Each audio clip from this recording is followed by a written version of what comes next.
YouTube, today we're going to go over the Kommo-o Suicune Zacian team that I built, and then my friend Brady actually won the first New York City VGC 21 Grassroot tournament using this team. Let's get started and analyze this team.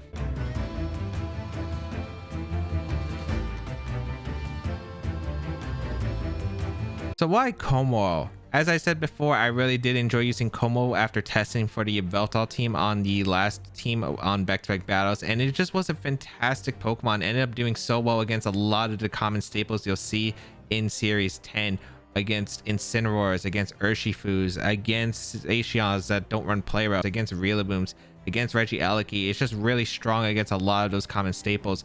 I felt like it could go really well using Zacian, and I really want to see how that could test out because I felt the partners on the standard Zacian core pair really well with Kommo-o. So I really want to try out Kommo-o and Zacian alongside your standard supports with Incineroar, Riolaboom, Regieleki, which I felt supported Kommo-o. And I really did like the idea of Kommo-o because I wasn't a big fan of the Water Urshifus on the standard Zacian team, because I felt like they were pretty threatened by Riolaboom, Regieleki, which you'll try to find a lot of. I felt like Kommo-o could make a really great role of what I want to do defensively. So wanted to try out Kommo-o and ended up doing really well. So the team started with already a really strong core, and just adding Kommo-o to it. Having Kommo-o alongside Zacian, I really felt that this core was really strong overall, being able to handle a bunch of fairies with Zacian and allow Kommo-o to open up. And Kommo-o does really well against annoying stuff for Zacian, like the mirror, for instance. So I really did like the combination. I really do like Incineroar, Riolaboom because, again, it's really comfortable for the Kommo-o to set up. It also just really helps with Zacian protection. And then Regieleki I felt was really nice. Helps against Ho-Oh, which I felt was annoying. And overall bulky water types and flying types, just being able to do very well against it. Fast Pokemon, which is really nice. High special attack, hard hitting, which is also appreciated because I didn't have any special attackers on the team. And yeah, it just ended up being a very solid 5. And then the last slot, I wasn't sure what I really wanted, but I knew I wanted something that could resist water type attacks because I still felt like Kyogre could have actually been a little bit troubling. I really wanted something that could help against Shadow Rider Calyrex at potential Xerneas teams, because Xerneas can be a little bit scary if they're prepared for Zacian. So I wanted another backup answer. So I was trying to figure out something that could help fulfill all those potential roles, and then I looked at Suicune, and Suicune was actually really appealing to me. Inner Focus prevents the fake out rotation that Xerneas really likes. Having Goggles would shut down a lot of Rage Powder sets. You can't even spore the Suicune with a Moongus, which is really nice. And then you'd be able to roar out the Xerneas or potentially snarl it down, which is really nice as well. And that would help against Shadow Rider Calyrex, and it's able to survive +2 Moonblast, which is just really solid in general. It's a pretty bulky Pokemon. Being able to take like Shadow Rider Calyrex attacks is really a plus as well. The speed control was just extra on top, but even then it just like really benefited the team being able to have that Tailwind option. So overall, Suicune was just a fantastic pick, and I really did enjoy having it because it just fulfilled so many roles on one Pokemon. I never really expected it to, but it just ended up doing so well in practice that I just really like Suicune, and that's how this 6 was formed. So let's go over the sets. We'll be looking at Brady's version of the team, but I will note the differences that I had on my version as we go along. So Kommo-o, one of my favorite sets in this format, with leftovers and Overcoat as the ability, Body Press, Iron Defense, Substitute Protect. I really do like this Kommo-o set, the Substitute Iron Defense Body Press set. The Substitute just has played so well in protecting Kommo-o from potential big threats and hard-hitting moves, while a lot of the support Pokemon that are common in this format just can't really break through a Substitute, which is really nice to protect Kommo-o. Iron Defense to set up its defense stats, which increases the power of Body Press and allows it to even tank Pokemon even further, which is really nice. And yeah, then Overcoat is the ability.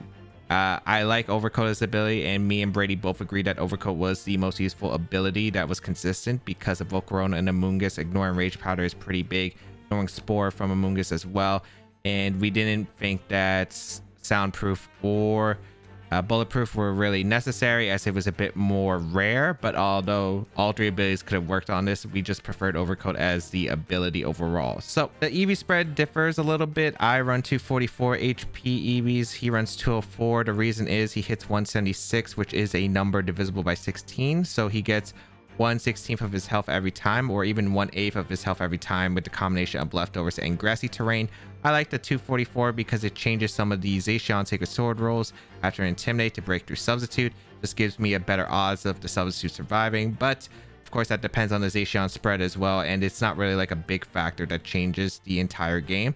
It is very negligible. We had a pretty high defense stat. The reason is we want to be sure to KO a 4 HP Zacian with a +4 body press, and a high chance to KO bulky Zacian with that same body press. So it is still really strong. It's able to tank a lot of moves as well, which is really nice, and gives us great initial damage with body press, being able to do about 75 to 80% on most Incineroars, even without an iron defense setup, which is really nice.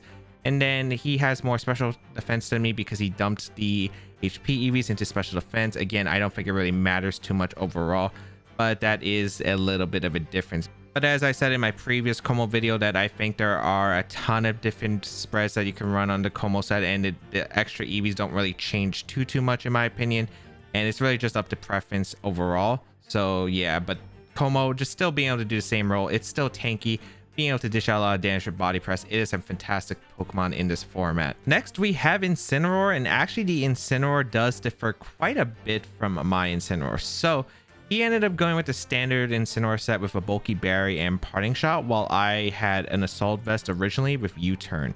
We both had fake out flare blitz, throat chop with intimidate ability, but overall it was just a matter of preference. I preferred U-turn assault vest mainly because even though parting shot is such a great move with dropping opponent's stats while switching out, I really did like the consistency of U-turn because facing against other Incineroars I could throat chop, random taunts here and there to prevent Incineroar from pivoting. With parting shot, I just really like the U-turn, especially for chip on focus sash Pokemon like Whimsicott, for instance. I felt it was really nice, but overall I think both sets are fantastic either way. You just want to make sure you have a especially defensive Incineroar, which Brady did have with the EV spread of 236 special defense and HP. That allows it to live a timid Moonblast from Xerneas after a Geomancy, and basically the main role of Incineroar, being especially defensive on both of our teams, is to handle Shadow Rider Calyrex. And I ran the Assault Vest set specifically because I was also really scared of Shadow Rider Calyrex. I think that Pokemon's a big threat overall, especially after it gets boosted, because it has great potential to just pick up weakened Pokemon and then get that +2, and then Incineroar takes a lot of damage from a resisted Astral Barrage. That's the main reason, but either way, we had a special defensive Incineroar to handle those Calyrexes and then try to pick up a knockout using Throat Chop. Next is Regieleki, and Regieleki stayed consistent between both versions of our team. We ran a standard Focus Sash set with Thunderbolt, Electro Web, Volt Switch, Protect, and max special attack, max speed, and 4 in a remaining stat.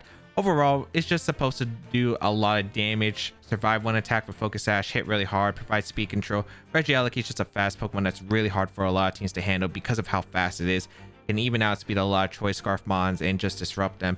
Is an incredibly annoying Pokemon to face and really just helps out the team with fast offense, which is really nice, especially from a special attacker where we have a lot of physical attackers. So Regieleki was just really nice to have overall on the team, and it does a lot of damage. Volt Switch is out, and it's a really strong pivoting tool as well. This team core just really loves the idea of pivoting to get into good positions with Volt Switch, Parting Shot from Incineroar or U-turn from Rillaboom and or Incineroar. So overall, just does really good damage, helps against like stuff like Torn Ogre, bulky water types, flying types, which threaten Kommo. Just does fantastic work. So Zacian stayed the same between both versions of the team as well. We both ran a standard Zacian setup, Behemoth Blade, Sacred Sword, Substitute, Protect. I really do like Substitute. It's a very consistent move, helps against Intimidate rotation, really helps to set up Zacian against things that can't threaten it, and to help prevent Fake Out, which is really nice as well. And a bulky Zacian is just fantastic, I think, overall. I don't really like play rough on Zacian too much because Palkia kind of was decreasing in usage. You're not really using it on your Veltal, where you can just click Behemoth Blade most of the time, I feel. And play rough would only really come against a Kommo Mirror, which Kommo hasn't really picked up much either. So overall, I think Substitute is a very consistent move, and it really does help with play style of this team. And I really do like bulky Zacian over Jolly Zacian because I just like the high defense stats that Zacian already has. So just increasing it even further, you don't really need to outspeed too much, other than maybe you're missing out a few Pokemon. The most notable is probably Dragapult, which isn't even that big of a deal to handle, I think, overall. So I really just like the idea of bulky Zacian being able to do so much damage while being able to tank attacks very nicely. So we have a max HP Zacian, 76 attacks gives it a +2 in a stat, and I don't think you really need too much attack investment on a really strong Pokemon that's already getting boosted by its nature and is already getting boosted by its ability as well, and high base stat of 170. I don't think you need to go max attack, as it doesn't really change too many calcs overall. 132 speed allows it to outspeed Regieleki, timid max speed ones after a -1 speed drop from either Electro Up or Drum Beating, which is overall really nice. And then you have the remaining dumped into the defenses. Overall, Zacian plays fantastic. It really does help out Kommo because it's able to slay fairies. Basically does a lot of damage to Xerneas, picks up the knockout usually, and then able to handle stuff like Tapu Fini, Tapu Koko, all those other fairy types that Zacian just does so much damage with Behemoth Blade. It really just helps clear the way for Kommo overall, while just being able to do so much damage and just have a lot of pressure on the field. This thing does so much damage. So Rillaboom is the next Pokemon that changed probably pretty drastically between both our versions. Brady had the Assault Vest set while I had the Miracle Seed set, since I had Assault Vest on Incineroar. Brady ran Fake Out, Grassy Glide, Drum Beating, U-Turn, while I had pretty much the same moveset, except I had Protect over U-Turn generally. And this is just because of preference. I really do like Protect because of the fact I like being able to like see what my opponents do. And Brady did like the U-Turn positioning, especially affordable with the Assault Vest. So overall, the change isn't too drastic. I feel like it still plays pretty much the same.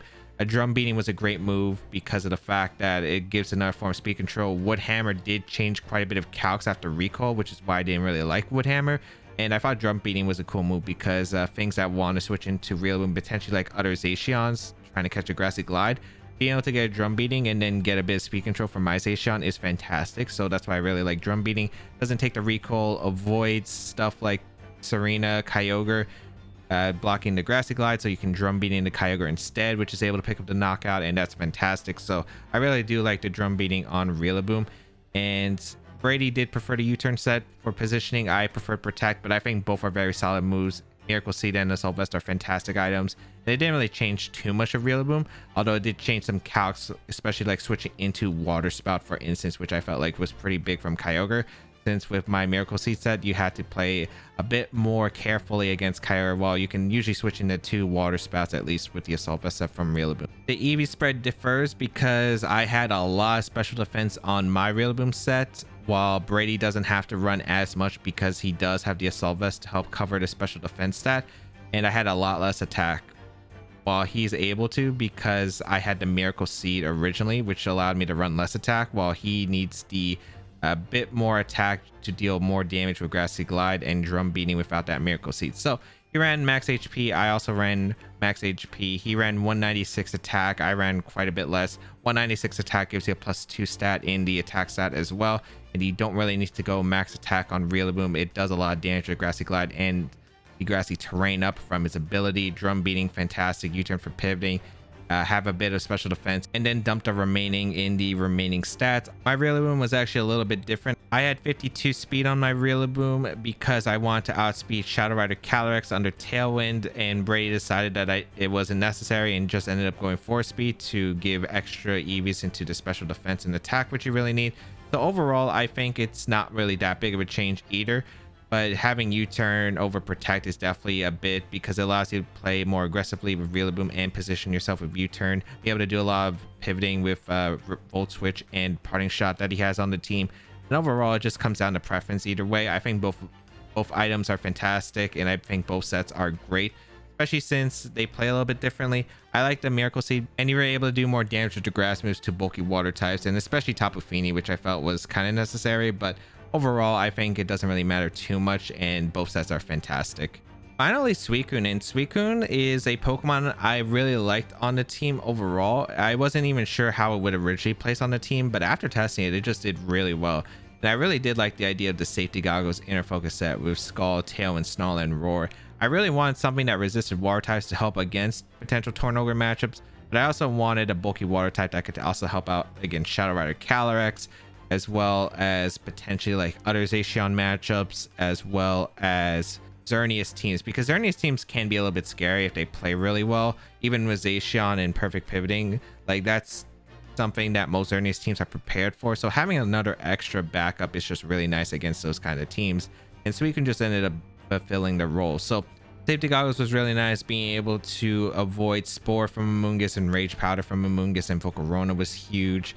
Having that bulky water type again for Ho-Oh and other Pokemon, that it just really helped. Zacian kind of struggled against. It just was a fantastic Pokemon overall. I think the set's really good. And yeah, it ended up changing a little bit. Brady had a little bit of a different EV spread. I actually don't know what these extra EVs really do. All I know is this lives Timid Moonblast from Xerneas after Geomancy 100% of the time, so you can get a roar off. I had a bit more special defense of 116 special defense because that actually allows you to survive the modest max special attack Xerneas Moonblast, although it doesn't really matter too much because it's not super common.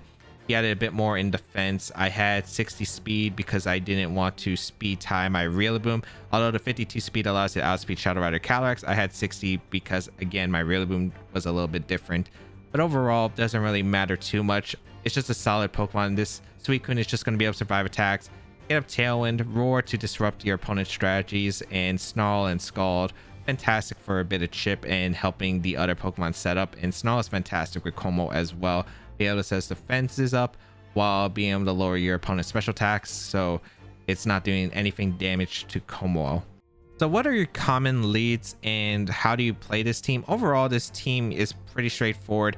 You play using positioning with Incineroar, Regieleki, and Rillaboom to help support Zacian and Kommo, which can both sweep teams depending on the situation. So usually you want to clear things that Kommo doesn't like using Zacian as well, which is fantastic.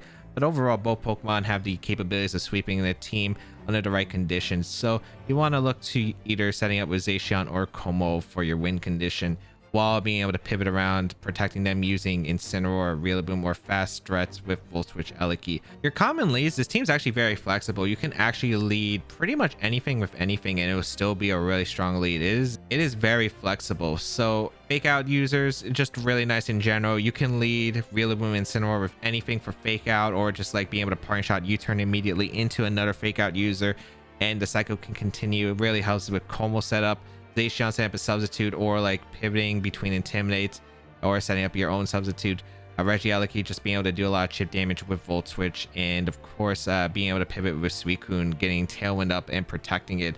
And even you can even lead Rillaboom and Incineroar, and it would be fantastic as an opener because then you could pivot out to where you think it's necessary. You could lead Rillaboom and Incineroar, click U-turn, parting shot, and get back in Rillaboom next to a threat, and you could have fake out pressure all over again. I'd say other common leads would be like Regieleki, Zacian if you could go with high offense potential.